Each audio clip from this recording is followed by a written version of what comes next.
Muy bien, Hugo. Toda la ¿Puedo audiencia empezar? para ti. Yo dejo de compartir y compartes tú. Bienvenidos. Muchas Adelante. gracias.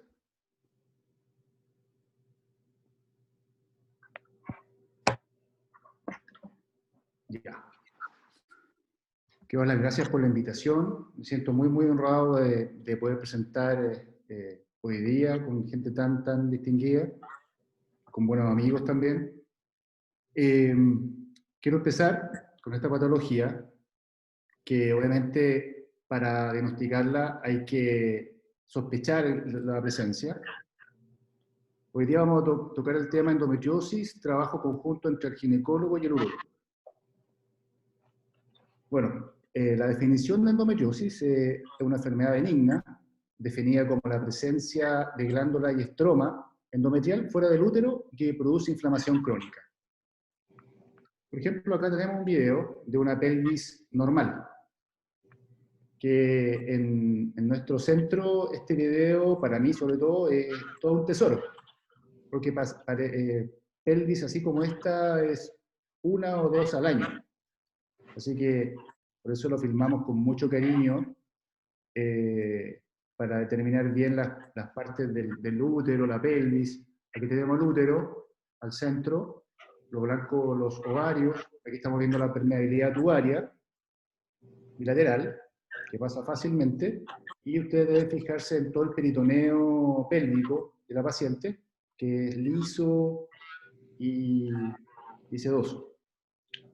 Aquí pueden ver todo la pelvis normal. Acá tenemos una pelvis con una endometriosis severa, ya totalmente distinta a la otra pelvis. Acá tenemos lo rosado, acá lo central es una trompa, la trompa izquierda.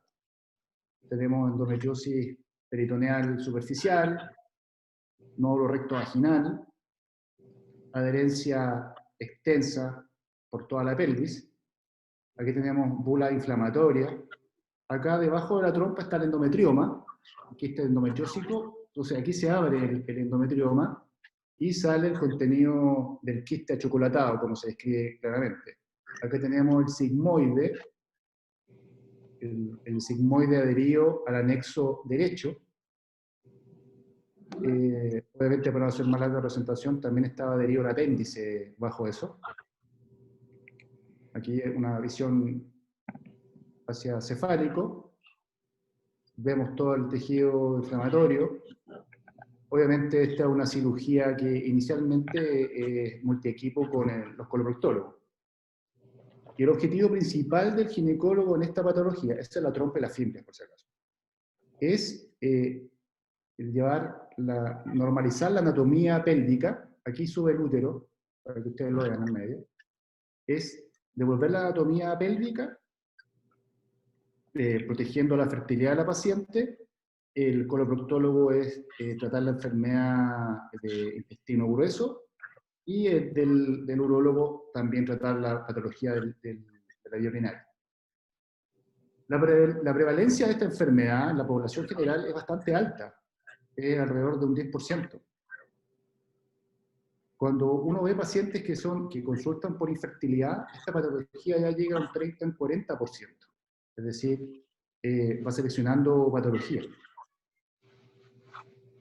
La forma de presentación tenemos, para clasificarla de manera fácil, tenemos la ovárica, superficial peritoneal y profunda infiltrante. En el video que vimos de endometriosis profunda teníamos los tres tipos de presentación. El problema con esta enfermedad es que tiene grado variable de presentación, desde pacientes asintomática con una endometriosis muy severa, hasta pacientes con síntomas severos con una endometriosis mínima, ¿ya? Eso es así. Obviamente, la gran mayoría de las pacientes con síntomas severos tienen una endometriosis profunda. El diagnóstico de la endometriosis tiene un problema, que es un diagnóstico que es tardío. Por ejemplo, el promedio en Estados Unidos es de 11,7 años, en Reino Unido 7,9 años desde los síntomas, en Brasil 7 años. ¿Cómo uno sospecha el diagnóstico? Primero, paciente con dolor menstrual, dismenorrea.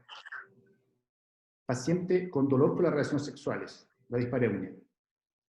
dolor no cíclico, es decir, aquellas pacientes que tienen dolor todo el tiempo y se exacerba con las relaciones sexuales o con la regla. Dolor al defecar, sobre todo cuando está con la menstruación. Eso es bastante sugerente, compromiso a nivel de tabique recto, vaginal y recto. Disuria, que lo vamos a ver como compromiso urinario, sangrado uterino normal, fatiga crónica, que es un síntoma también que no se toma mucho en cuenta, y la infertilidad, como les dije previamente, que consulta bastante la paciente por infertilidad, que se define como falta de embarazo por más de un año, sin método anticonceptivo, intentando embarazarse. ¿Cómo afecta la endometriosis a la mujer en general? ¿Cuál es el impacto de la endometriosis en la vida de las pacientes? Este fue un cuestionario a casi 1000 mujeres en 10 países. El promedio diagnóstico en este estudio fue de 5,5 años. Y cada una de estas pacientes tenía alrededor de 2,2 cirugías en promedio. Dentro de la encuesta mostraron que había un impacto negativo en el trabajo, ausentismo laboral, mucho ausentismo laboral, con gran pérdida de dinero, problemas en ausentismo también en universidades, colegios, alteración de la relación de pareja, 67%, principalmente por las relaciones sexuales dolorosas, y un 19% causa de divorcio por todas estas otras condiciones. Acá podemos ver, este es un trabajo clásico de por qué la endometriosis tiene que ser una enfermedad tratada de manera multidisciplinaria. ¿Ya? Puede afectar todos los órganos pélvicos principalmente y también extrapélvicos. Por ejemplo, a nivel diafragmático, ya hemos tenido pacientes con lesiones diafragmáticas y con lesiones pulmonares, que esas son bastante difíciles de manejar. Una de las cosas que acá tenemos establecido en la clínica INVISA es la definición de un centro de excelencia. Primero, cuando uno ve a la paciente, que habitualmente, como dijo Teodoro, es el ginecólogo, evalúa a la paciente, pregunta, anamnesis, examen físico. Entonces la paciente en general les presenta dolor pélvico, como dijimos anteriormente, dolor al menstruar, al defecar, y también puede tener infertilidad. Entonces por eso tenemos la parte quirúrgica, sobre todo cuando tenemos dolor pélvico o una alteración anatómica severa, y tenemos medicina reproductiva. Pero además de esto, vamos viendo que se van sumando en el manejo multidisciplinario ginecólogo, porque no siempre el ginecólogo que le evalúa es el ginecólogo que es el cirujano pélvico, o asimismo el experto en medicina reproductiva. Tenemos el coloproctólogo, el urólogo, que es el tema de esta reunión, y el cirujano de tórax. Pueden haber más especialidades en esto. Por ejemplo, el radiólogo intervencionista, el neurocirujano, cuando el compromiso nervioso. Debe tener en el centro de excelencia, contar con radiólogo experto en la patología, ecografista experto en la patología, inmunólogo, psicólogos y psiquiatras, que son muy, muy importantes, porque acuérdense que esto es una enfermedad crónica y recurrente. Las enfermeras y enfermeras matronas que nos coordinan, evalúan a la paciente y hacen un control de calidad. Nutriólogos, nutricionistas, y el equipo de manejo de dolor es muy, muy importante, principalmente el anestesista y los fisioterapeutas.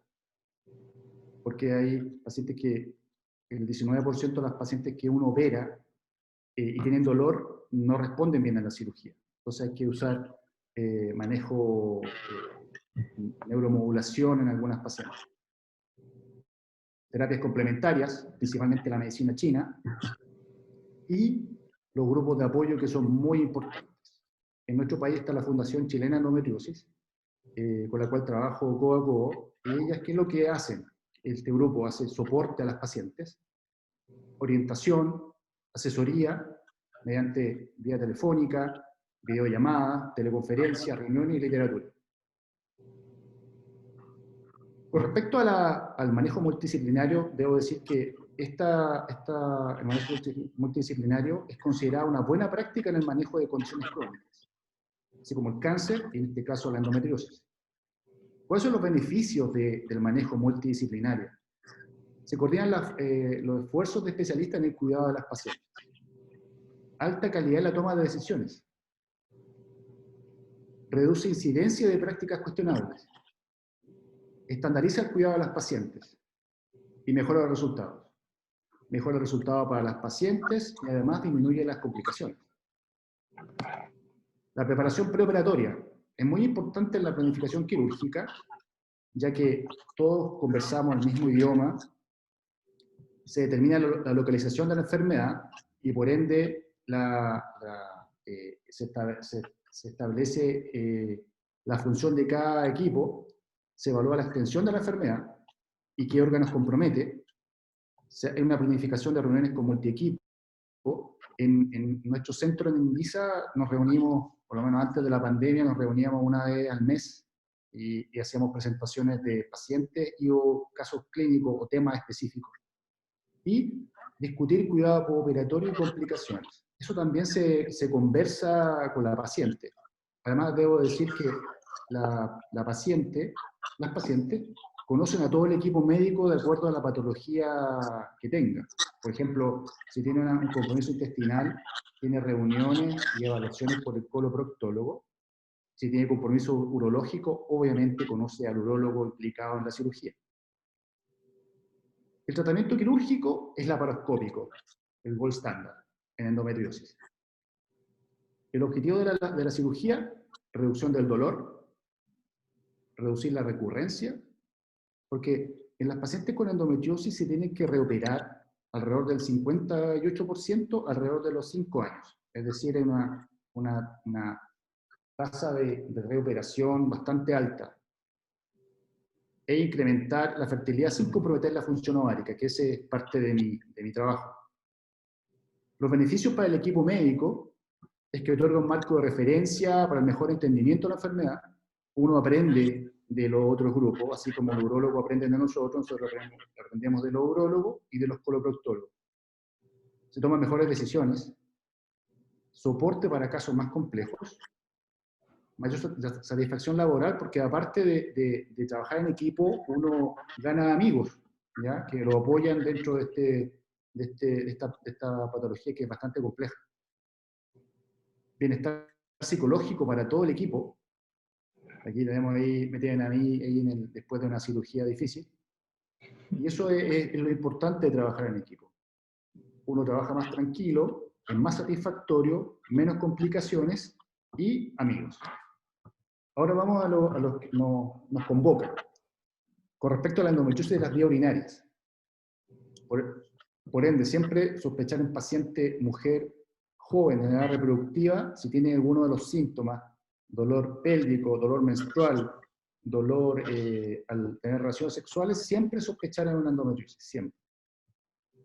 Bueno, en la endometriosis de la vía urinaria oscila en las publicaciones entre el 0,3 al 12%, eso dependiendo de la severidad de la endometriosis. De este grupo, el 80% es vesical y la endometriosis ureteral el 14%.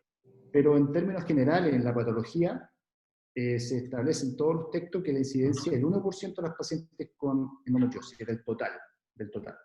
Los síntomas son totalmente inespecíficos, son asintomáticas en más de un tercio, disuria, más de la mitad, totalmente inespecífico, aumento de la frecuencia urinaria, sobre todo cuando está con la menstruación, dolor suprapúbico, que puede ser una causa en una paciente con endometriosis, cualquier cosa, y la menuria es cuando ya hay un compromiso de la mucosa, un nódulo endometriósico, y que puede ser cualquier otra patología. Aquí tengo un video que, como contaba Teodoro y otros colegas y amigos, que fue mi primera cistectomía parcial, por eso que este video lo tengo con mucho, mucho cariño, y lo presentamos en la Sociedad de la Laparoscopía Americana, la AGL, por eso está con los nombres en inglés. Y aquí el urólogo, amigo mío, le puso las guías ureterales, porque era un nódulo de alrededor de 4 centímetros, que comprometía mucosa. Inicialmente a la paciente se sospechó que podría ser un cáncer de vejiga, era una paciente de 40 años, y después de los estudios se le hizo una cistoscopía con biopsia y que demostró que era una endometriosis vesical. Aquí tenemos toda la participación del urólogo, y esta es la visión pélvica del nódulo, que si fuera más pequeño podría confundirse con el globo de la sonda Foley. Después de disecar el pliegue vesicuterino, empezamos a evaluar el nódulo. Deben imaginarse la emoción que yo tenía en este momento. El urólogo estaba afuera, estaba en el pabellón, pero mirando toda la cirugía. Y comprenderán la emoción de todo esto. Ya actualmente ya la emoción no es tanta cuando estoy operando la vesícula. Ahí están, qué bueno la indicación. Aquí está el nódulo, voy capa por capa. Vamos evaluando. Vamos haciendo la resección. Seguimos con el corte. Aquí estaba usando bastante energía, ahora que no lo uso actualmente con tanta energía. La densidad de poder era muy, muy alta ahí. Y ya estamos a punto de abrir la mucosa. Ahí ya se ve abierta la vejiga. Ahí se ve parte de la lesión del nódulo. Ya se abrió la vejiga. Ahora se empieza a introducir CO2 en la vejiga. Ahí se va a inflar en un momento. Ya tenemos ahí parte de la mucosa normal y podemos ver la cara interna del nódulo, que era un nódulo aproximadamente unos 4 centímetros, que le producía amenorrea a la paciente. Seguimos ahí haciendo hemostasia, liberando el tejido sano, separándolo el tejido sano del tejido enfermo. Si se dan cuenta, es bastante grande. Y ahí, bajo visión laparoscópica y cistoscópica, vimos ya que está este nódulo alejado del trígono, que es lo que nos preocupaba. Aquí pueden ver el nódulo. Aquí seguimos trabajando. Un nódulo bastante grande.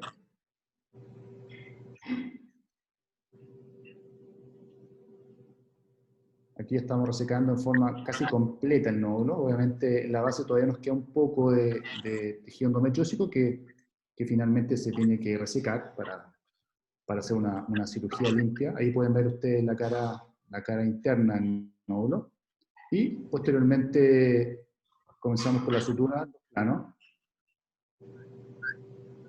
Inicialmente ustedes comprenderán, uno como ginecólogo tenía mucho cuidado con la sutura de la mucosa, del músculo, cosas que hemos ido aprendiendo con nuestros queridos amigos urólogos. Entonces ahí lo suturábamos en 2 planos. Y actualmente me han convencido de usar sutura barbada. Esto era Vicryl. Me han ido convenciendo de la sutura barbada en la vejiga, aunque esa sutura no la uso en el resto de la pelvis. Siempre me ha dado un poco de... Y ese fue el término. Después la prueba de insuflación y la cistoscopía final de la sutura. Acá tenemos otra, ya fue una resección posterior, ya no había tanta emoción como en la primera. Esto fue hecho en el Hospital San Borja, donde hice mi formación. Ya es similar al otro, pero como les digo, ya sin tanta emoción. Aquí tenemos una cirugía reciente, en la cual, después de haber, si se fijan la sutura ahí, es un nódulo vaginal, en la cual ahí tenemos la vaina hipogástrica. La vaina hipogástrica, después de resecar todo el tejido enfermo, ahí vemos como el uréter recta después de sacar todo el tejido enfermo, si se dan cuenta, ahí tienen el ovario suspendido, el útero, bajamos y se suponía que solamente había un nódulo pequeño a nivel prevesical. Y obviamente nos dimos cuenta que no era tan pequeño. Así que empezamos a rodearlo. Y si se dan cuenta, el peritoneo está fijo sobre el nódulo. Entonces empezamos a liberar para empezar a ver y liberar todo el tejido enfermo de la vejiga. Entonces, por eso siempre hay que hacer, bueno, nosotros hacemos un estudio bastante exhaustivo, inicialmente con la ecografía extendida, con preparación intestinal, de la mano de una resonancia nuclear magnética con protocolo endometriosis. Aquí puede usted ver cómo va cortando el tejido sano, tratando de dejar todo el tejido. Ahí ven cómo sale tejido achocolatado. Eso es tejido glandular endometriósico y hemosiderina. Entonces, uno que pensaba que era un nódulo más pequeño, se da cuenta que no era tan pequeño y que tiene que hacer la cirugía completa. Ahí vamos viendo cómo va quedando el tejido sano, pero nos damos cuenta que todavía hay tejido endometriósico, que hay un nódulo endometriósico más profundo de lo que uno esperaba. Seguimos cortando y se dan cuenta que todavía hay tejido más profundo que debemos resecar para dejar tejido sano y hacer cercano a cero la recurrencia en esta zona. Aquí ya la vemos un poco para distinguir el tejido sano del tejido enfermo.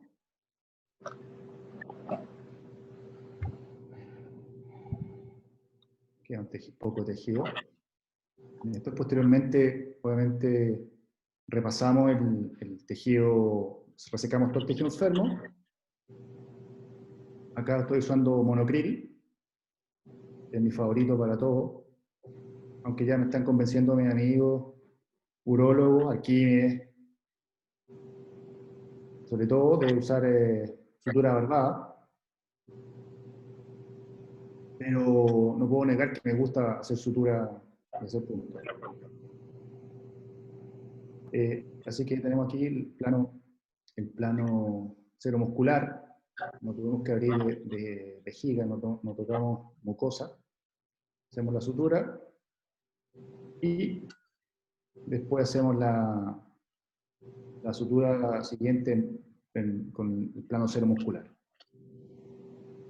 Obviamente siempre pedimos asesoría a nuestro urólogo para determinar cuál va a ser el control posterior, si dejamos sonda Foley, cuántos días la sonda Foley, si hay ayuda antibiótico asociado, dependiendo del caso.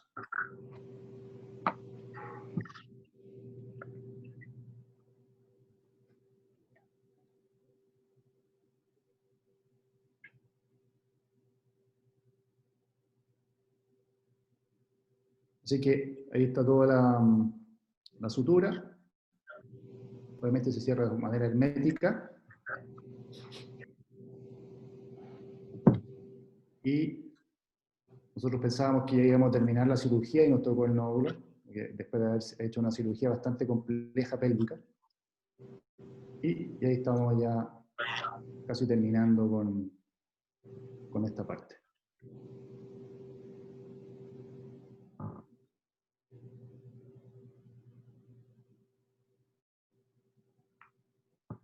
Con respecto a la endometriosis ureteral, que esto ya es más de resorte urológico, que son los casos más difíciles, es un 0,3% del total de pacientes con endometriosis. Las pacientes que van a consultar con una endometriosis ureteral, 57% al menos tiene una cirugía, según la revisión del 2017. Pueden tener una hidronefrosis asintomática en un 48,3%. Las pacientes en general tienen dismenorrea por la endometriosis, 81%, dolor pélvico en general, dolor pélvico crónico, más de 6 meses, 70%, dolor con las relaciones sexuales un 66%, y el dolor en fosa renal es inespecífico y es perimenstrual, o sea, el paciente tiene menstruación y siente un dolor en la fosa renal que se después de uso analgésico y sobre todo después de haber pasado la menstruación. La endometriosis ureteral del 53,6% izquierdo, así como la representación de endometriomas, que también es un 60% al lado izquierdo, bilateral en un 10,6% y compromete uréter y vejiga en un 20%. Vuelvo a repetir que cuando hacemos el estudio en las pacientes con endometriosis, empieza por la ecografía extendida, que es con preparación intestinal, y con una resonancia nuclear magnética en la cual se evalúa, se solicita encarecidamente que evalúen la vía urinaria. En la endometriosis ureteral, el 87% de este tipo de pacientes se puede hacer una ureterolisis solamente, ya que la gran mayoría es una endometriosis extrínseca, 1% aproximadamente de endometriosis ureteral intrínseca. Hay compromiso rectovaginal en un 60%, compromiso del útero sacro, como lo vamos a ver en el video, de un 48%, y la reoperación por recurrencia de un 3,9% cuando uno hace ureterolisis. Así que es bastante bajo y bastante satisfactoria la parte de la ureterolisis. Aquí tenemos, esto para que ustedes vean que el radiólogo, cuando uno lo pide, determina el diámetro, la distancia. Esta es una paciente que tiene una hidroeteronefrosis bilateral, y también la traje a colación porque es una paciente venezolana, ¿ya? Para traer la colación. Uno pide los diámetros, la distancia. Esta es una paciente con hidroeteronefrosis y además con nódulo recto vaginal. Entonces, vamos a tener que entrar los tres equipos: ginecología, urología y coloproctología a operar a esta paciente. Una ureterolisis habitual en una cirugía endometriosis severa. Tenemos el recto, que estamos tomando el ayudante, y está el uréter. Ahí el uréter está adherido al recto. ¿Ya? Esto es para que ustedes vean cómo la anatomía se altera con la endometriosis. Está bastante alejado de su lugar normal. Y la ureterolisis es de protocolo en toda la cirugía de endometriosis profunda. ¿Por qué? Porque uno, en este caso específico, uno puede afeitar el recto y cortar en forma inadvertida el uréter.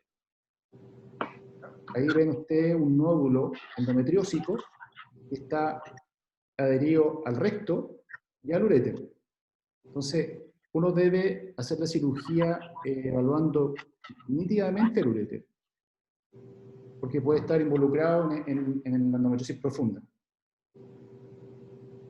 Así como ustedes ven, arriba está el ovario, y acá vamos a separar el uréter del recto para poder seguir haciendo la cirugía de manera adecuada y con menos riesgo de complicación.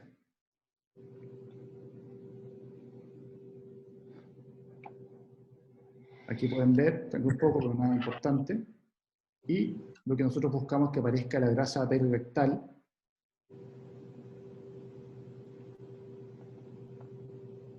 y lo separamos de manera íntegra, y podemos seguir la cirugía de manera tranquila a nivel del recto. Después tenemos que volver a la endometriosis periveteral y resecar de manera completa. Ese es un movilizador del fondo del saco vaginal. Aquí tenemos una que fue ya, que íbamos por la hidroureteronefrosis derecha, y al final no se vio con los exámenes, pero se vio que era una hidroureteronefrosis bilateral. Este es el apéndice, que también estaba enfermo con endometriosis. Y aquí no tenía endometriosis intestinal, pero sí, lo menos baja, pero sí tenía apendicular, que después tuvo que ser extraída por el coloproctólogo. También tuvo que participar el equipo de cirugía. Aquí tenemos que claramente se ve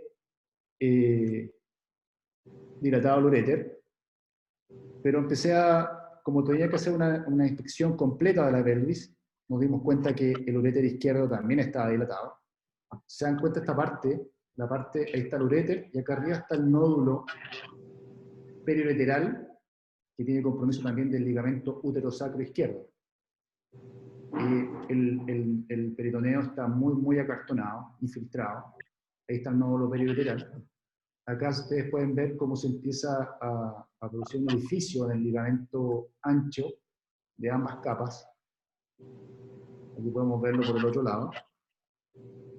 Ahí lo pueden ver.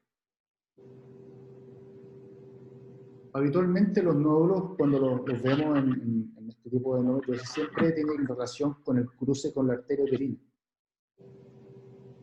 En general. Ahí está el uréter, el útero sacro. ¿Ya? Ahí empezamos a disecar el uréter. Sobre el uréter acá está la uterina. Aquí se puede ver ya la disección, la zona estenótica del uréter.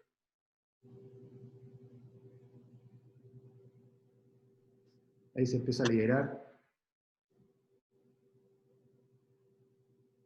Empezamos a respirar un poco más. Y aquí empieza a aparecer la uterina. ¿Ya? Empiezan a ver ustedes la uterina, ahí se ve.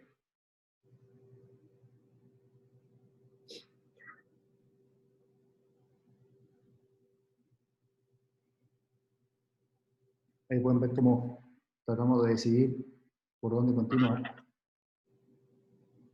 Empieza a ver un poco más relajado el uréter. Disecando, haciendo la ureterolisis para tonalizar. Aquí está la arteria uterina. Tuve que ligar la izquierda.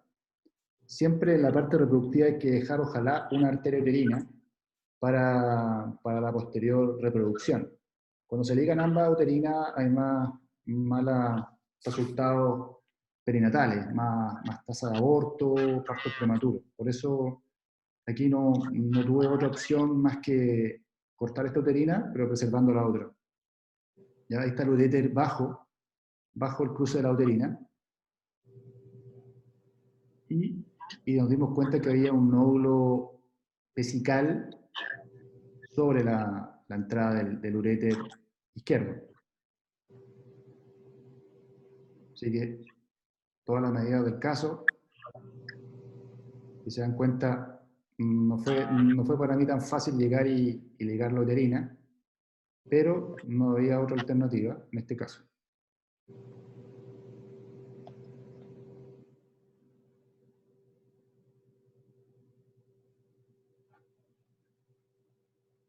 Buscando el espacio para colocar el otro hemolock.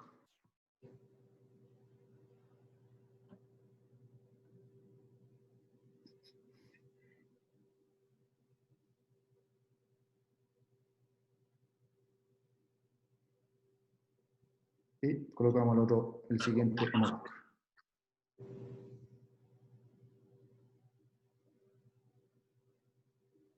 Después que nos dimos cuenta del nódulo vesical, en la entrada ahí sobre el uréter, empezamos a secar el nódulo, dejamos tejido sano, y después teníamos que sacar el nódulo periureteral en relación al ligamento útero-sacro izquierdo, para disminuir la recurrencia, si no tiene sentido la ureterolisis. Es que resecar todo el tejido endometriósico de la pelvis. Sacamos todo el tejido, siempre tratando de preservar los nervios pélvicos, en este caso la vaina hipogástrica, del nervio hipogástrico inferior. Y vamos resecando todo el tejido que nos parece alterado.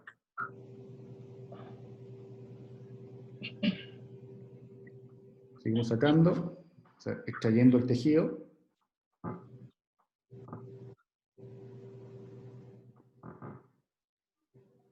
Y dejando el tejido sano en su lugar.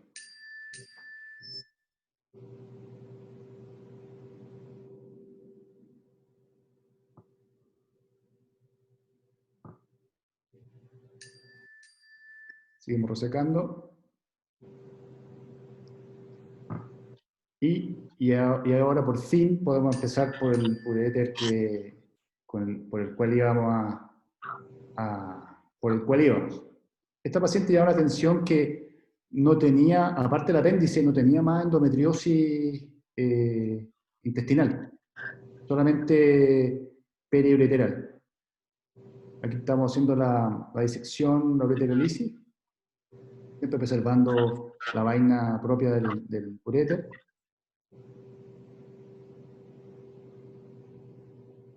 Seguimos disecando. Bastante dilatado el uréter. Por lo menos tenía buenos planos para la disección, porque a veces no tenemos, como el izquierdo que vimos recién, los planos no eran muy fáciles de disecar.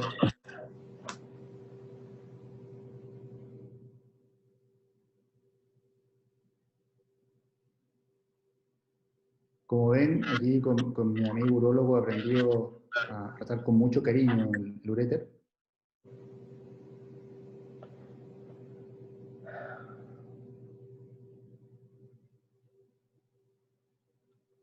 Acá seguimos haciendo la hemostasia. Seguimos disecando.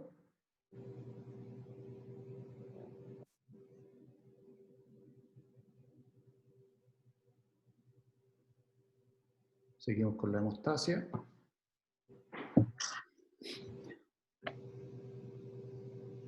Ahí pueden ver la trompa con la fimbria de la paciente joven, a menor de 30 años, esta chica. Ya cuando llegamos al anillo estenótico del uréter,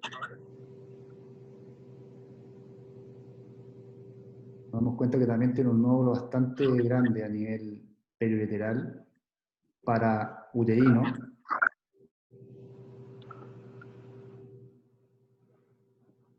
Y nos damos cuenta que está bastante complicado el uréter desde esa zona a distal. Obviamente el equipo de urología está en pabellón viendo y el urólogo decide, ahí está arriba el nódulo, el urólogo decide que aquí va directamente a reimplante ureteral por el compromiso distal del uréter.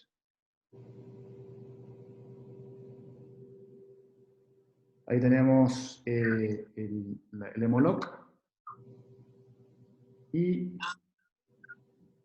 el corte para posteriormente.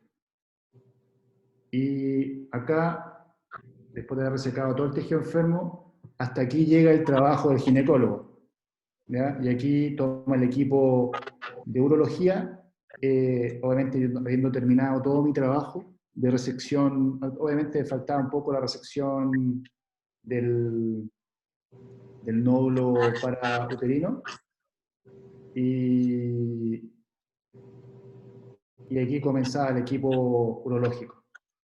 Obviamente antes de terminar esta cirugía, debo reevaluar toda la pelvis, ovario, trompa, uréter izquierdo, fondo de saco. Si se dan cuenta no tiene, y la uterina, hemostasia, vejiga, uréter, para que el equipo urológico continúe con el reimplante. Obviamente tuve que limpiar más, sacar más nódulo ahí, y posteriormente el equipo de urología tuvo que hacer el reimplante.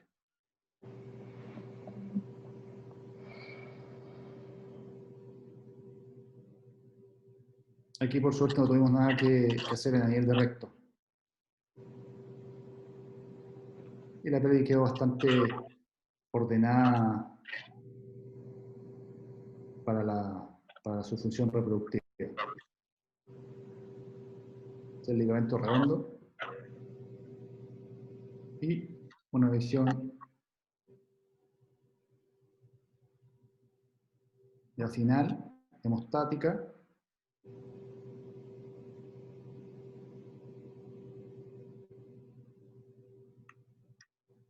Entonces, por esta endometriosis ureteral, siempre la gran mayoría de la ureterolisis es posible de hacer, debido a que es relativamente segura. La reoperación por recurrencia es baja, es muy baja. Por eso que el tratamiento conservador se puede hacer siempre que sea posible. En una endometriosis ureteral intrínseca, en general se describe que solamente es posible el reimplante del uréter sano a vejiga. Y por eso ustedes pudieron ver ahí todo lo que incumbe con la cirugía ginecológica. Ese es todo lo que hasta ahí llega el tejido, el trabajo del ginecólogo. Ordenando todo para que el urólogo pueda trabajar tranquilamente sobre la vía urinaria y mejorar la patología de la paciente. Les vuelvo a repetir todo en qué consiste el Centro de Excelencia en Endometriosis. Es bastante complejo y obviamente en esta patología involucra mucha gente y las pacientes se sienten más acogidas. Sobre todo deben saber que la demora en el diagnóstico es porque no piensan en la patología, sobre todo los colegas, socialmente no normalizan este dolor y por eso se demora mucho, ¿ya? Y además, aparte del dolor y la calidad de vida, también está afectada la reproducción. Así que es una patología que un 10% es bastante en la población. Por lo tanto, hay que siempre pensar paciente con dolor pélvico, es pensar en la endometriosis. Así ahí está mi mail, el mail del centro y de la Fundación Chilena de Endometriosis, por si quieren tener más información. Así que muchas gracias por la atención. Voy a salir.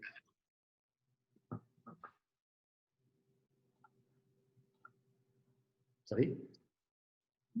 Perfecto. Buenas tardes, buenas noches desde Barcelona. Continuando con la presentación realizada por el doctor Sobino, vamos a hacer una charla muy práctica. He intentado ser práctico en la exposición para que los urólogos entiendan el por qué debemos conocer esta patología. Y vamos a poner un ejemplo pues muy claro. Esta es una mujer de 35 años que vino a urgencias, hizo una área de pielonefritis izquierda, síndrome miccional, dolor lumbar, fiebre, y se le realiza un TAC en urgencias donde se ve una ectasia hasta el cruce de los ilíacos sin una litiasis ureteral asociada. La paciente se etiquetó en urgencias de una pielonefritis aguda ascendente, tratada con un tratamiento antibiótico, fue dada de alta y no se nos comentó en más ocasiones. ¿Qué pasó? Pues 3 años después aparece la paciente por otro episodio de dolor lumbar, se le realiza otro TAC y el radiólogo pues informa de que la hidronefrosis ha aumentado, aparece cierto grado de atrofia de parénquima y eso sí, sigue informando de que la paciente tiene una hidronefrosis hasta el cruce con los ilíacos, con la zona del ovario, y que no encuentra una litiasis o una causa obstructiva intrínseca. Esta paciente pues, se realizó estudios con cistografías, pielografías, porque al principio el urólogo que la valoró, la orientó como posible reflujo, no sospechó la patología y hasta que al final se le colocó un doble J y se acabó haciendo un estudio con una resonancia que acabó el diagnóstico. Ahora les pongo otro ejemplo, que es una doctora que ella misma se pidió un TAC, una doctora de 33 años, que se pidió ella un TAC por un dolor lumbar y enfosa ilíaca izquierda, y en el TAC pues ella misma vio que había una hidronefrosis hasta esta zona donde estaba el ovario. Fue corriendo a comentárselo a un urólogo, el urólogo le colocó un doble J y un poco comentó la posibilidad de hacer algún estudio más, porque al no haber una litiasis no podía claramente ser un cólico y que, bueno, que había que continuar los estudios para ver qué podía ser la causa. Acabó siendo, como es lógico, una endometriosis. ¿Cuál es el problema? Pues que de todos los síntomas principales que el doctor Sovino ha dicho antes, pues no hay ninguno urológico, claramente. Entonces, los urólogos estamos acostumbrados a hacer una anamnesis urológica, pero no estamos acostumbrados a preguntar sobre este tipo de síntomas. Con lo cual, esto puede hacer que el propio urólogo, incluso viendo una hidronefrosis, vea una hidronefrosis, pero no acabe de sospechar esta patología, que, como ya ha dicho el doctor Sovino, una chica joven con una ectasia hasta la zona donde está el ovario cruce con ilíacos, pues primero hay que sospechar este tipo de enfermedad. De las pacientes con endometriosis, en su grupo de endometriosis profunda, pues incluso se dice que hasta la mitad de las pacientes con endometriosis profunda podrían llegar a tener afectación urológica de uno o de otro tipo, ahora como veremos más adelante. Simplemente en esta diapositiva lo que vemos es que un estudio de 490 pacientes, los ginecólogos le hacen una ecografía transvaginal y simplemente con ecografía transvaginal pues ya detectan pues, 41 casos de endometriosis vesical y 18 de afectación ureteral.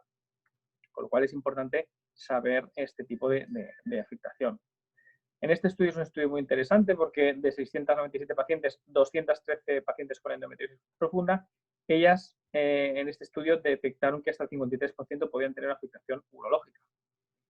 Lo que hicieron ellos es una curva según el tamaño y la localización del nódulo, hicieron un punto de corte donde ellos decían que a partir de un nódulo de mayor de 3 centímetros en el compartimento posterior, había que hacer un estudio por sospecha o por posibilidad de afectación, sobre todo ureteral. Lo que es la sintomatología en el área urológica, pues depende de la localización y el grado de afectación.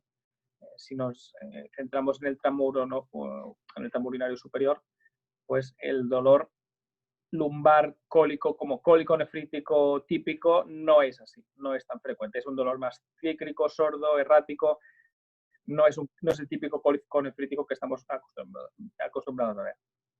No son pacientes que habitualmente hagan hematuria. Ya les adelanto que la clínica es más por la afectación de los tejidos circundantes más que por la propia dilatación con el dolor lumbar asociado. Como afectación ureteral, principalmente se ven afectadas dos zonas. Una es si la afectación por la endometriosis está en este área, en la área del ureter distal, pero mucho más frecuente es la zona del cruce con ilíacos y ovario, como han visto en los dos casos que he presentado. Si buscamos algún síntoma que nos pueda hacer sospechar si esta paciente puede tener una endometriosis con afectación ureteral, pues en este estudio comparan dos grupos de pacientes con endometriosis, pacientes que no tienen endometriosis del área urológica y pacientes con endometriosis ureteral, y no encuentran ningún síntoma estadísticamente significativo que nos pueda hacer sospechar la afectación en este tipo de pacientes. El problema es, pues como ya hemos visto antes, que la afectación puede ser incluso conllevar a una pérdida de un riñón. En cambio, las pacientes con afectación vesical, pues como ha dicho antes el doctor Sovino, pues sí que hay una clínica miccional más de urgencia por la quiuria o disuria que nos pueden hacer sospechar más la afectación de este tipo de nódulo vesical. En este estudio anterior, si comparamos pacientes con endometriosis vesical en relación con pacientes sin endometriosis urológica, pues los síntomas que hemos comentado anteriormente, como la disuria, la polaquiuria, sí que son más frecuentes en ese tipo de pacientes y pueden hacer sospechar que hay una afectación vesical. Otro tipo de afectación urológica que no hay que despreciar es el parámetro funcional. Este es un estudio que comparan 12 pacientes con endometriosis profunda del tabique rectovaginal y la zona de úteros sacros con pacientes con endometriosis ovárica. Y lo que les hacen son estudios urodinámicos. Es importante destacar que tanto en los parámetros de cistomanometría como los estudios de presión flujo, a las pacientes con la afectación del compartimento posterior sí que tienen afectación de los parámetros urodinámicos, con lo cual son pacientes que tienen un problema miccional asociado, aunque no tengan un nódulo en la vejiga o un nódulo en el uréter.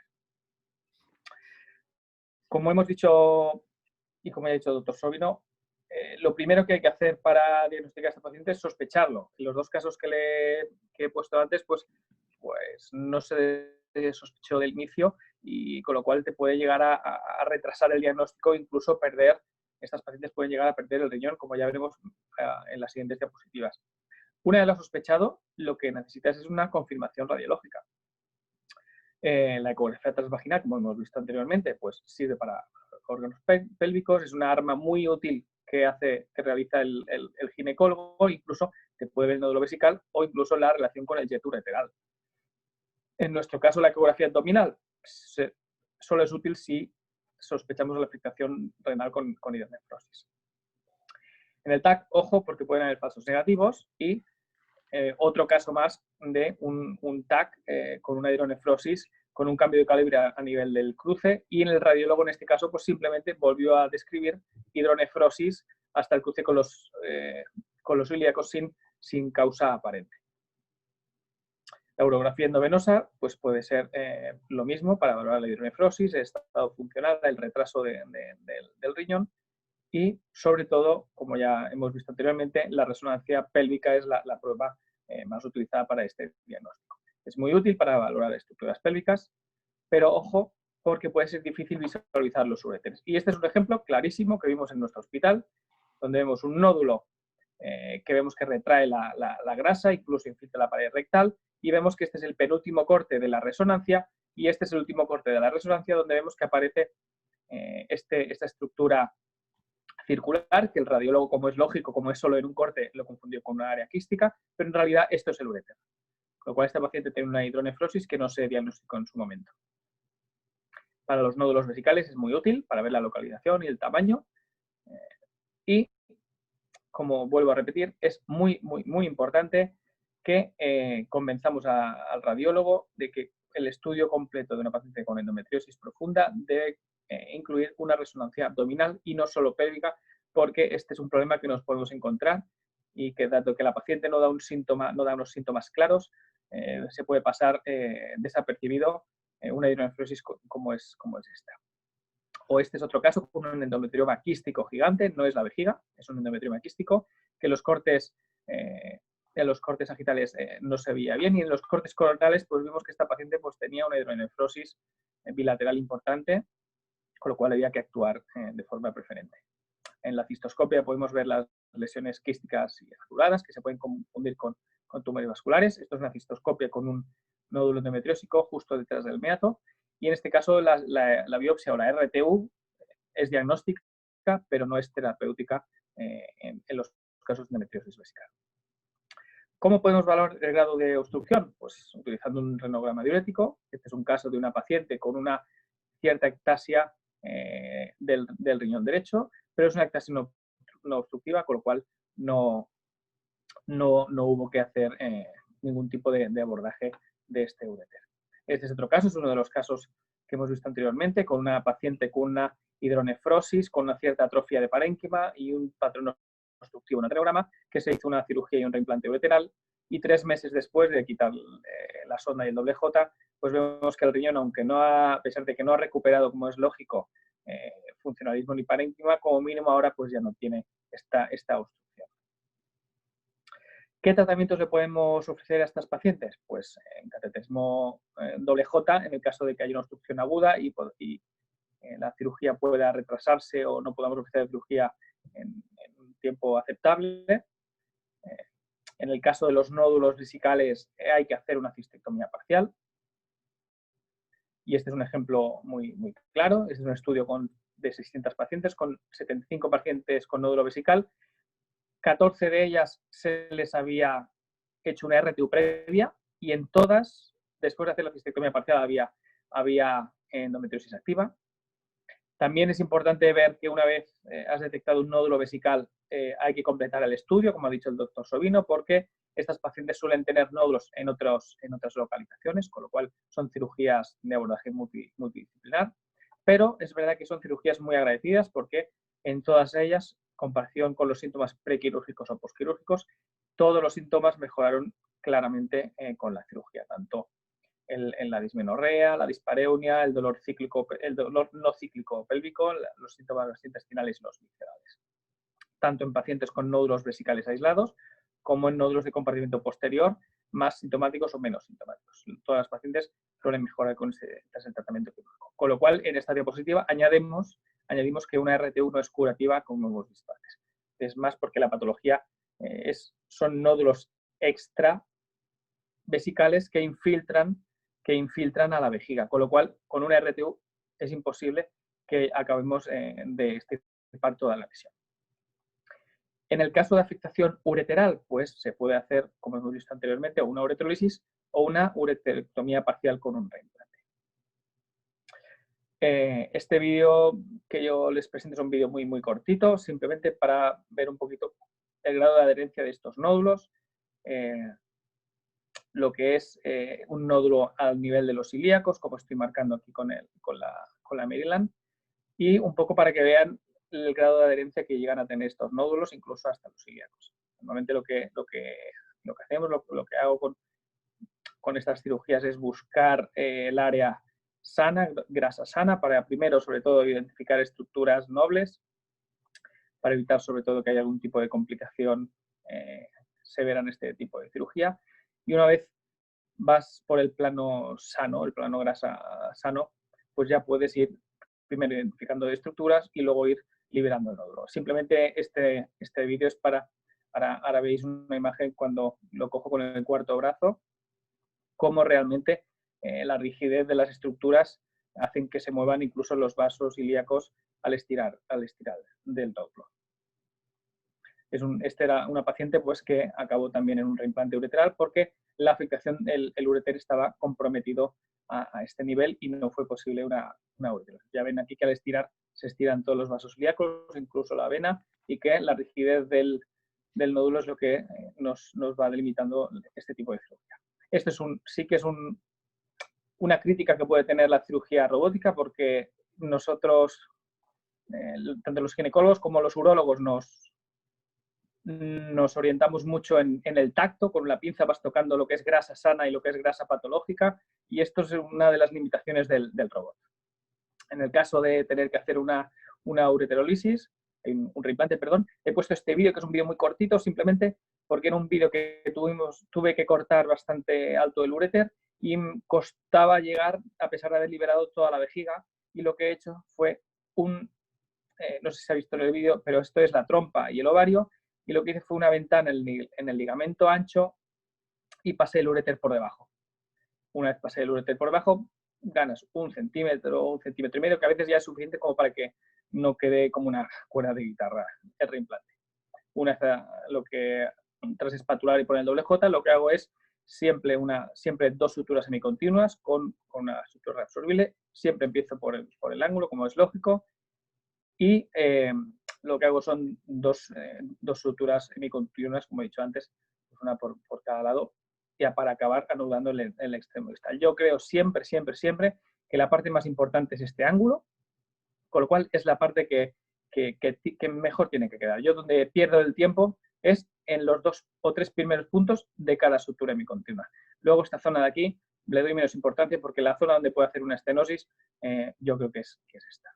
Entonces, como el tipo de sutura que utilizo, pues la verdad es que he ido cambiando a lo largo de los años, desde bicril, monocril, quills, tipos de suturas monofilamento, suturas trenzadas o suturas barbadas.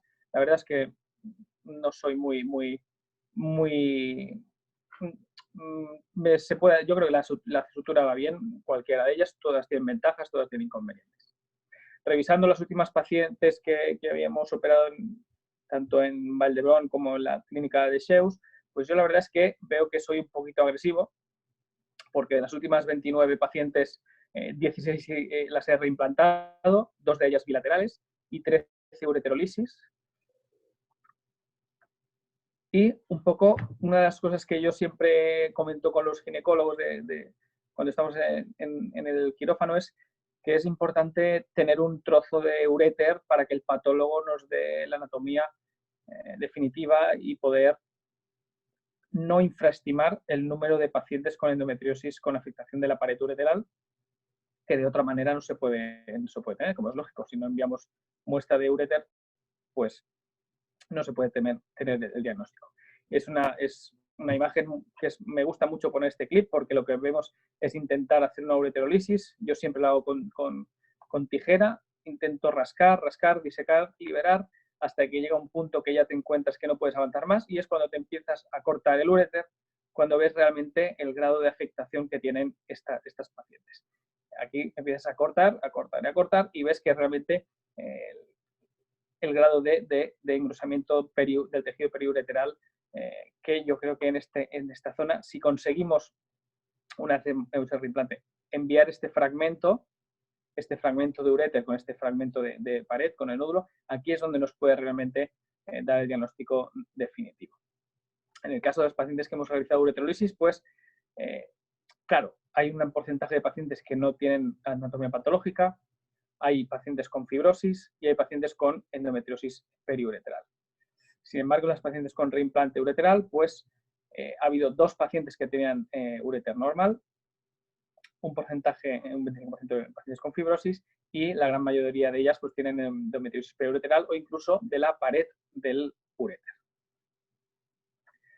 La cirugía, la verdad es que puede ir complicándose, como ya les ha enseñado el doctor Sobino. En este caso, pues es un caso que hice hace un par de años, que es una mujer de 46 años con un endometrioma en el trígono que afectaba justo la entrada de los 2 meatos. Lo que hago siempre es, yo abro la vejiga, libero el nódulo y el nódulo lo dejo pegado al útero.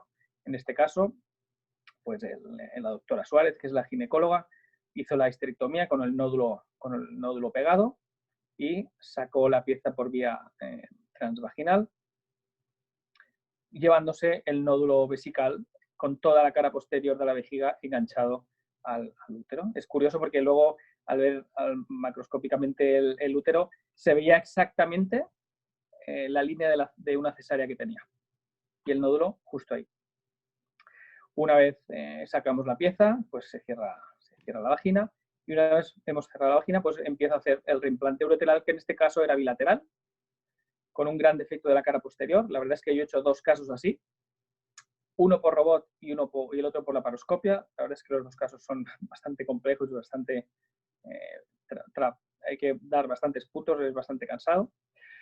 Y básicamente lo que buscas es el extremo lateral. La vejiga siempre queda como una C, como una media luna, y hay que buscar un extremo a partir del cual puedes empezar la sutura del reimplante. Como siempre, espatulamos, ponemos el doble J y empiezo en el ángulo haciendo una sutura en la cara lateral y luego otra sutura continua en la cara medial para acabar anudando en el centro, en el área más ancha del uréter, que es donde el nudo no es tan estenótico como si acabamos anudando en esta zona. Como ya les digo, en este caso, las suturas en este caso fue monofilamento, pero yo he hecho algunos reimplantes con Vicryl y no he notado ninguna diferencia. Acabamos del reimplante de un lado, continuamos con el reimplante del otro lado, de la misma manera, poniendo un doble J, espatulando el uréter y siempre el primer punto en el ángulo. Luego vamos a buscar la parte de la vejiga que más se acerca al uréter. Yo creo que en los 2 casos he sufrido igual, la sensación de que si tensas mucho de un lado puede ser que no te llegue el otro para hacer el reimplante, pero al final por suerte los 2 me llegaron. Y un poco es repetir la acción. Hacemos el reimplante y una vez sacamos el reimplante, yo lo que voy haciendo es hay que cerrar la cara posterior de la vejiga. La verdad es que son defectos muy grandes y básicamente lo hago son suturas continuas de Vicryl y hago pequeñas suturas de 3-4 centímetros que anudo consigo mismo. Como ya ven, empiezo de los laterales y acabo la sutura del centro. Es muy importante, yo en este caso siempre las he hecho monocapa. Como ya les he dicho, hago suturas continuas de 3-4 centímetros y las acabo anudando sobre sí mismo. Uno de los trucos que hay o que creo yo para que la vejiga no sufra o que no haya una necrosis o disminuir el riesgo de fístula es la cara posterior, levantarla muy poquito, 1 centímetro, meterte por el plano bueno que hay entre vejiga y vagina. Y lo que hay que hacer es descolgar muy bien la cara anterior para que la vejiga caiga y no haya ningún tipo de tensión. En este caso, pues yo empiezo, como ya os he dicho, siempre de la zona del reimplante hasta la zona medial con otras suturas continuas y acabamos en el centro. Una vez acabado la sutura continua, en monocapa, si la sensación es que ha quedado o es una sutura muy larga, yo normalmente le puedo dar algún punto suelto en alguna zona que vea que pueda ser más débil. Como ya les he dicho, yo creo que el truco es levantar 1 centímetro o 2 como mucho la vejiga de esta zona para que no tenga problemas de vascularización y descolgar muy bien la cara anterior. Una vez hemos acabado la sutura, llenamos la vejiga y vemos el reimplante ureteral izquierdo, el reimplante ureteral derecho y toda la sutura que va por toda la cara posterior en esta forma de C y que luego se ve en un TAC posterior al mes. Le quitamos los 2 doble Jotas y en este caso ingresó por una pielonefritis ascendente, por eso lleva la sonda, y le hicimos un urotac y la paciente pues no tenía ningún tipo de complicación asociada. En cuanto a la afectación urolateral, desgraciadamente, pues hay un porcentaje que puede llegar casi hasta un 25% de pacientes que cuando llegan ya han perdido el riñón y requieren la realización de una nefrectomía. Desgraciadamente, si miramos las características de estas pacientes, no hay ninguna característica que nos pueda hacer sospechar que esta paciente está perdiendo un riñón. Además, con el retraso de diagnóstico que tiene esta patología, como ya ha explicado muy bien el doctor Sobino, es probable que cuando nos lleguen estas pacientes, algunas de ellas pues ya tengan el riñón perdido y haya que retirarlo, hacer la nefrectomía. Esta es una imagen que me hace bastante ilusión poner, porque esta es una paciente que operé en el 2015 con un nódulo en la zona de un nódulo ovárico que tuve que acabar haciendo un reimplante ureteral. De hecho, esta paciente en la anatomía patológica tenía endometriosis en la pared del uréter. Y esto fue una recidiva vesical que hizo 5 años después, y esta es durante la realización de la cistectomía parcial, que le hicimos por la laparoscopia también.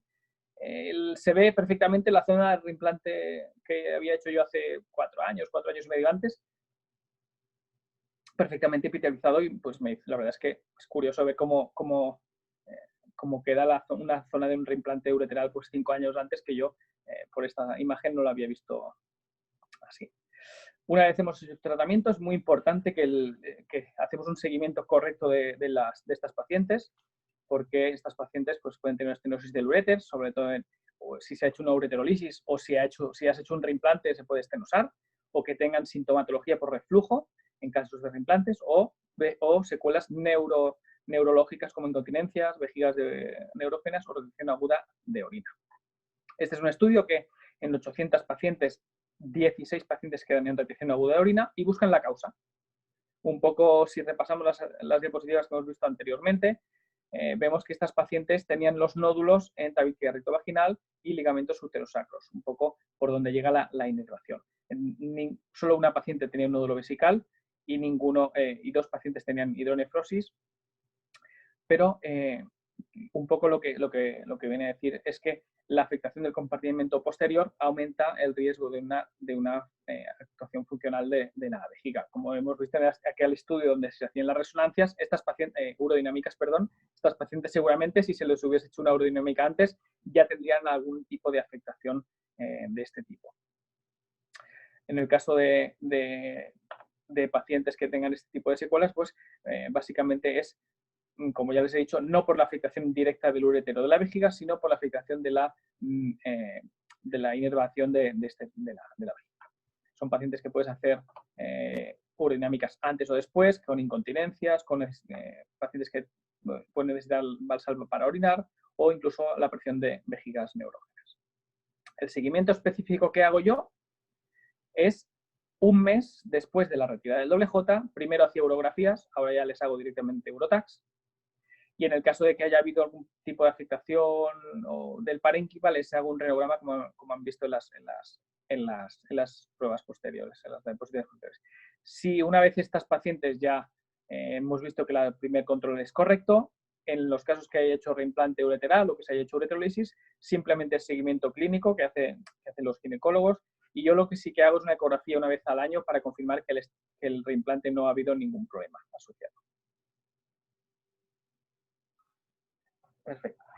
Y esto más o menos he intentado ser una presentación bastante práctica de lo que es la endometriosis con afectación urológica. Muchas gracias, David. Muchas gracias, Hugo. Unas excelentes presentaciones. La verdad es que se ve el gran trabajo que ustedes realizan y se ven que están acostumbrados a entrar en una zona donde la endometriosis ha hecho una fibrosis tan importante y ustedes con mucha osadía o quizás con mucho valor y coraje intentan restablecer la manera más adecuada y normal la anatomía de la paciente para mejorar sus síntomas. Realmente muy interesantes los videos que demuestran el gran trabajo que se hace y que se obtiene cuando se trabaja en equipo. Yo creo que esta es una de las enfermedades donde los equipos en el quirófano son los más importantes, más que afuera, ¿no? Obviamente afuera se da la estrategia, el enfoque diagnóstico, etcétera, pero pocas veces vemos en patologías abdominales que la gente trabaja en conjunto. Y quizás esta es una de las que donde más se trabaja en conjunto con otras especialidades, sobre todo en la endometriosis, ginecología, urología y coloproctología. Bien, vamos a pasar a una serie de preguntas que son bastante interesantes. Las dos las pueden responder, los dos los pueden responder dependiendo de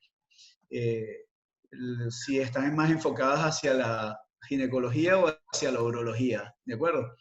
Okay. Nosotros los urólogos tratamos de hacer más el enfoque hacia la parte urológica. Sin embargo, hay preguntas que son muy interesantes, ya las voy a leer. Ay, no entro en el chat, vamos a ver cómo entro en el chat. Voy a meterme por aquí.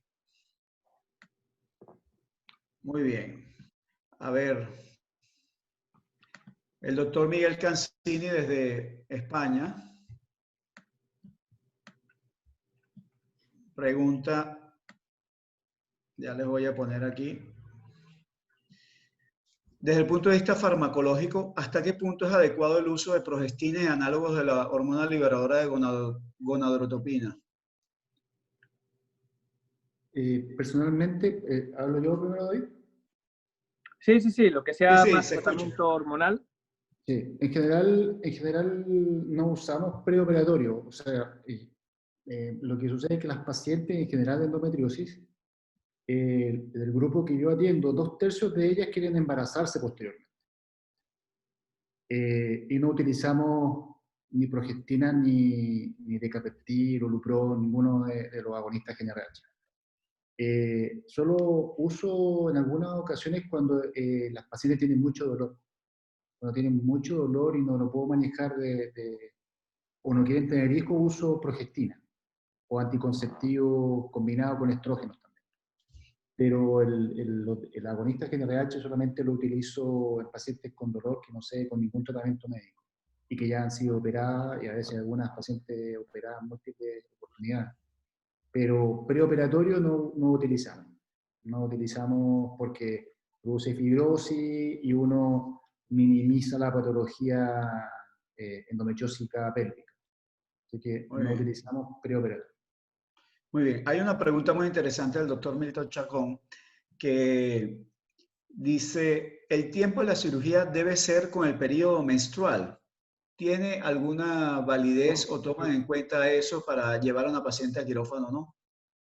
No se usa, es más, está contraindicado en la menstruación, ¿ya? Porque según la teoría de Sampson, sería tejido, podría haber una implantación, sobre todo en la zona quirúrgica, por reflujo menstrual, ¿ya? El 90% de las pacientes que menstruan tienen un reflujo tubario.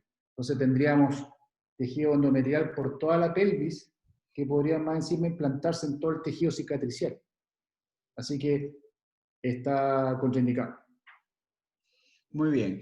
Hay varias preguntas que se parecen unas a otras. El doctor Gonzalo Parra pregunta, ¿cuál es el mejor estudio? Perdón, dime, Hugo. Lo que sí se puede hacer durante la menstruación de la paciente es el examen físico, ¿ya?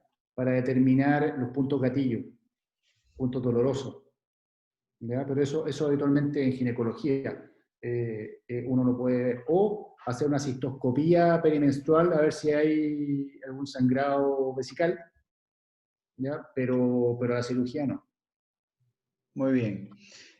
Varias preguntas que se parecen muchas una a otra es, la hace el doctor Gonzalo Parra, pero tenemos varios médicos, colegas también que la están haciendo. ¿Cuál es el mejor estudio diagnóstico para la endometriosis? Si el TAC, la resonancia y si estas se deben hacer durante la menstruación.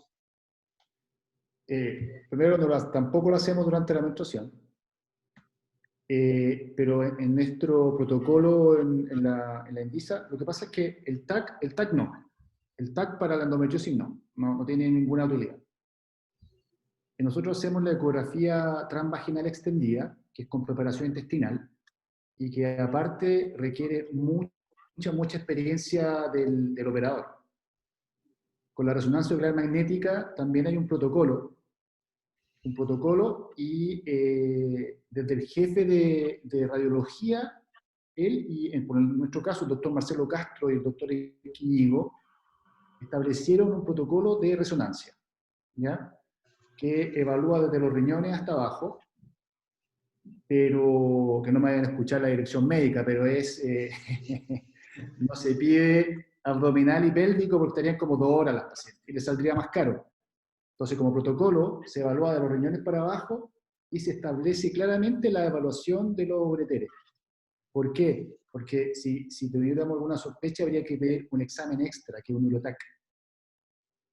Entonces, ahí se encarece los exámenes y hacemos todo el estudio. Y además, la resonancia con este protocolo la evalúan solamente 2 radiólogos que están entrenados en la patología. Porque si tú, a mí me ha pasado una resonancia informada como normal, evaluada por un radiólogo experto, y hasta yo he alcanzado a ver los focos de endometriosis, ¿ya? Entonces tiene que ser todo este equipo. Fíjate que es muy importante lo que dices, Hugo, de que el radiólogo es parte indispensable de ese equipo para tratar la endometriosis. Fíjate que en el caso que comentó el doctor David, los 2 primeros casos que presentó de las láminas, pacientes con ureterohidronefrosis que no fueron diagnosticadas como una endometriosis y que 3 años después había una lesión importante del riñón y que fue evolucionando sin darse cuenta, ¿no? Y también viene al caso que son pacientes poco sintomáticas o asintomáticas que llegan con una ureterohidronefrosis y que el urólogo, en este caso, porque le llegan primeramente al urólogo, no la sospecha. Entonces, quizás aquí es donde se hace importantísimo el valor del radiólogo, además de una resonancia a la que realmente creo que los urólogos todavía no le hemos agarrado el ojo de cómo verla bien. ¿De acuerdo? Sí, realmente lo que es el TAC, yo creo que no tiene utilidad. Y yo un poco he empezado la presentación con los escáneres porque es la prueba que nosotros estamos acostumbrados a ver y a pedir. No estamos acostumbrados a ver resonancias. De hecho, yo empecé a ver resonancias y a valorarlas cuando empecé a operar con los ginecólogos, tanto la endometriosis como la ginecología oncológica.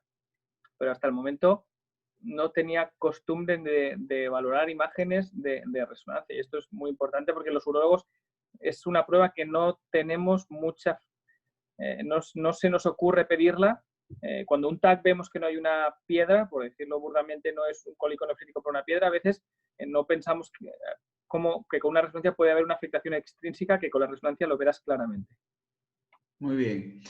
El doctor Jorge Marcano pregunta, ¿alguna experiencia con el manejo de casos donde hay afectación ureteral por encima del cruce de los ilíacos? Es el Padari. Yo llegué a hacer un reimplante con una paciente que había hecho una trombosis venosa por un nódulo que estaba por encima de los ilíacos. De hecho, creo que ha sido el reimplante más difícil por el grado de liberación de vejiga, pero yo, de hecho, estuve a punto de acabar haciendo un flap de Boari porque no me gusta hacer, como buen urólogo, no me gusta hacer terminales. No he hecho nunca en mi vida, ni las he necesitado. Así que yo siempre estiro la vejiga hasta que se puede hacer el reimplante. Muy bien. Otra pregunta del doctor Sabor Rocaful, creo que esta va para David.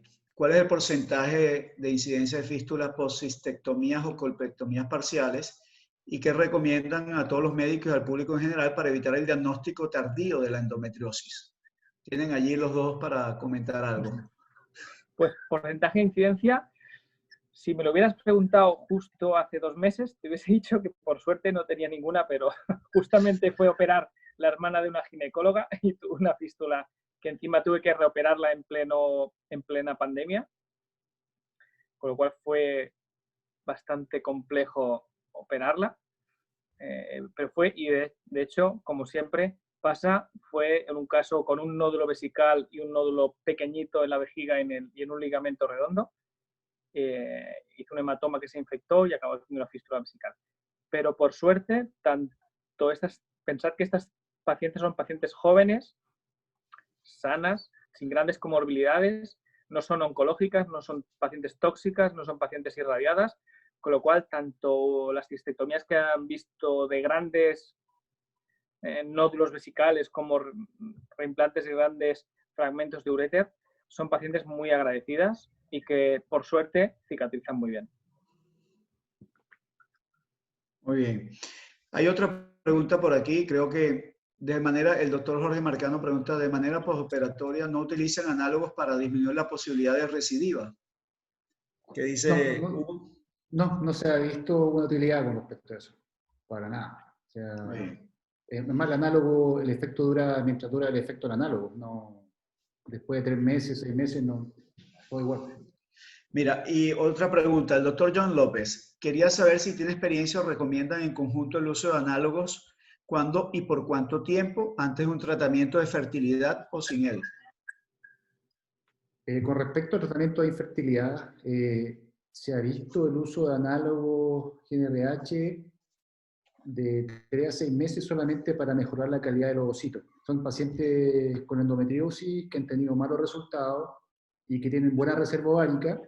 Se usa el análogo GnRH por 3 a 6 meses. Pero son los únicos casos que uno utiliza. O algún esquema de inducción de ovulación, pero solamente en casos largos, para obtener mejor calidad de ovocitos y mejorar las tasas de embarazo.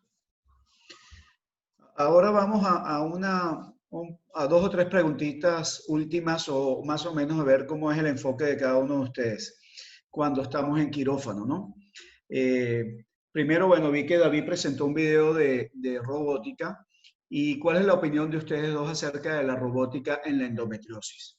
¿Tiene sentido hacer una cirugía con robot? ¿No tiene sentido? David comentó que había hecho 2 reimplantes bilaterales en una paciente, en 2 pacientes, uno con robot y uno con laparoscopia. ¿Hay realmente una ventaja importante con la robótica? ¿Habla David o hablo yo? ¿A los dos? ¿A los dos? ¿Quién? Los dos pueden comentarlo. Bueno, mira, personalmente yo hice mi entrenamiento en Houston en el año 2011, ¿ya? Y estuve viendo, operé 8 casos en total después cuando retorné a Chile y empecé a ver pacientes. Y estaba buscando alguna publicación que me dijera que era ya que tuviera algún beneficio con respecto a la laparoscopía y puede que haya salido algún paper últimamente, pero no lo he leído, ¿ya? Pero ya han pasado casi 10 años y todavía no he visto algo de eso. Y lo que decía David delante, yo puedo hacer la disección tan rápida o desecar los tejidos debido a que estoy sintiendo. Siento a través de ¿cómo se llama? De las pinzas. Siento el tejido, sé cuando estoy desecando bien, sé cuando me encuentro con un nódulo, cuando tengo fibrosis, o hasta siento cuando puedo romper el órgano. Entonces lo evito. Entonces, como dijo David en su presentación, ese es la ventaja que tiene la falta de sensibilidad del robot. Entonces, por ejemplo, cuando antes estaba yo suturando y traccioné la sutura sin mirar la aguja, eso no lo puedo hacer en robot. Tengo que mirar la aguja desde el principio hasta el final, porque con la laparoscopía yo estoy sintiendo, si siento que algo se detiene en la aguja, tengo que ir a mirar dónde está. En el robot no puedo hacerlo, tengo que mirarlo todo porque no tengo la sensación háptica de la sutura o del tejido. Pero si ustedes saben si hay alguna cosa, pues yo siempre he pensado que eventualmente el robot va a ser el gold standard. Yo siempre lo he pensado, pero se ha demorado un poco porque esto fue el 2011 y yo pensé que para este año ya iba a ser el gold standard. Yo lo que creo que pasa es que, claro, para llegar a hacer, como son cirugías bastante complejas, y son cirugías que haces pues, en ginecólogo, urólogo, cirujano general, para que alguien se meta en una cirugía de este tipo, pues primero tiene que tener experiencia. Y tiene que tener mucha experiencia en la laparoscopia. Claro, para saltar directo al robot, a la cirugía robótica, primero, en estos casos, pues has hecho muchos casos por la laparoscopia. Entonces, estamos un poco en lo mismo. Alguien con mucha experiencia en laparoscopia y muy bueno en laparoscopia, te puede llegar a demostrar que el robot, el beneficio del robot es limitado. Esto se ha visto pues, en urólogos, en urología, pues en nefrectomías parciales, aunque hay un metaanálisis y una revisión sistemática que demuestra que es superior el robot a la laparoscopia en tiempo de sangrado, en isquemia y en riesgo de nefrectomía. Pero en manos de una persona con una laparoscopia, con muchísima experiencia en laparoscopia, puede llegar a hacerte una cirugía igual o incluso mejor. El robot lo que te hace es facilitar la cirugía, pero con una serie de limitaciones, que es la falta de tacto. Tienes que haber hecho muchos casos para aprender visualmente lo que significa ese tacto. Por eso he puesto el vídeo donde con el brazo derecho yo estiro y veo el nódulo, pero tienes que haber hecho muchos casos para atreverte a meterte en una cirugía de este tipo. Entonces, claro, es curioso porque, claro, has tenido que hacer tantos casos que luego ya ves que el robot has hecho tantos casos que por la laparoscopia los hace muy bien.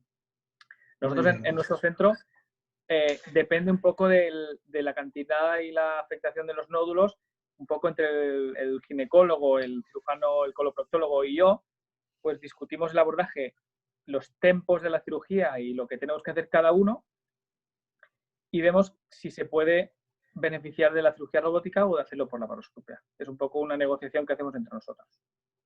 Muy bien. Hugo, ¿hasta dónde llega el trabajo del ginecólogo cuando hay un órgano urológico involucrado? O sea, primero tenemos una reunión multiequipo. No digo en quirófano, ya estás en quirófano. Tienes un No, nódulo en vejiga o tú haces la vejiga, haces el uréter, Mira, ¿qué lo haces? que yo principalmente hago solo, así entre comillas, es la vejiga. La vejiga. Yo habitualmente llamo a mis amigos como Arquímedes, doctor Castillo, más que nada para una cosa médico-legal. Pero te digo una cosa, si te toca una vejiga donde hay que desmontar el trígono y reimplantar bilateral, ¿cómo haces? No, lo llamo de inmediato. De inmediato. Ni siquiera me meto ahí. No, ni siquiera. O sea, pero es poco probable que yo entre a ver una paciente que no esté estudiada. Es poco probable. O sea, la verdad es que te aseguro que en un 99% no voy a encontrarme con una vejiga de esas características. No, pero digo, entonces tú haces la vejiga, ¿qué parte de la vejiga haces? No, alejado del trígono, totalmente alejado del trígono, del tamaño que sea, pero alejado del trígono y de los ureteres más cefálicos. Pero lo bueno aparte son los horarios que uno opera. Yo cuando siempre opero, están los urólogos operando al lado. Muy bien, buena estrategia. Por supuesto, si tengo alguna urgencia urológica, yo llamo y obviamente cuando llamo a mis amigos saben que no es por cualquier cosa. Muy Si yo los bien. llamo, llegan, la verdad es que tengo la ventaja, la bendición de que yo los llamo y llegan de inmediato. Porque los llamo porque es por algo importante. Muy bien. Mira, David y Hugo, un dilema. ¿Stent o no stent antes de empezar a operar? Yo Nunca. personalmente no. Nunca. Personalmente cuando hago la ureterolisis, que yo hago la ureterolisis, me cambia la sensación táctil. No puedo disecar bien con la guía. Sí. Con el catéter. Sí. El catéter dificulta. Sí, el doble J no, personalmente no. Y si lo llevas semanas antes, como estos pacientes que he enseñado que con riñón que se está atrofiando, luego la cirugía es difícil porque el ureter está más engrosado. Es más difícil. Incluso yo las cirugías que he hecho, que he resecado parte del trígono y la sutura ha quedado a ras de meato, tampoco les he llegado a poner doble J. Muy bien. ¿Cuánto tiempo deja los doble J, David, cuando hay que hacer el reimplante? Para mis amigos ginecólogos que están escuchando. Normalmente la paciente le quito la sonda al séptimo día, de séptimo y 10º día, y el doble J se lo quito entre 3 y 4 semanas. Y luego, un mes después del doble J, es cuando le pido un urotac para confirmar que no hay ninguna estenosis o que no hay ningún problema asociado. Porque si se lo haces al momento de quitar el doble J, está claro que va a salir bien. Con lo cual, yo siempre me espero como mínimo un mes después de la retirada del doble J para hacer un urotac. Muy bien. Y David, cuando te ha tocado hacer esos casos de lesiones en trígono, donde has tenido que hacer reimpplante bilateral o unilateral, y obviamente se hace histerectomía, liberas un poco la cara anterior de la vagina que queda y un poco la cara posterior de la vejiga, ¿interpones algún tejido? No. Para evitar fístulas. No, por suerte no he tenido ninguna fístula en esta zona y yo creo que un poco es por lo que comentabas. Siempre intentar pasar por el plano correcto para que quede un grosor de vejiga en esta zona, pero levantarla lo mínimo, 1 centímetro, 1,5 centímetros, para que quede bien vascularizado, pero hay una distancia entre la sutura, y lo más importante es descolgar la parte de arriba para que la vejiga caiga. Con lo cual, el labio superior del defecto tiene que caer abajo y no subir la cara posterior hacia arriba. Hugo y David, ¿en cuántos planos cierran la vejiga? Yo habitualmente lo cierro en 2 planos.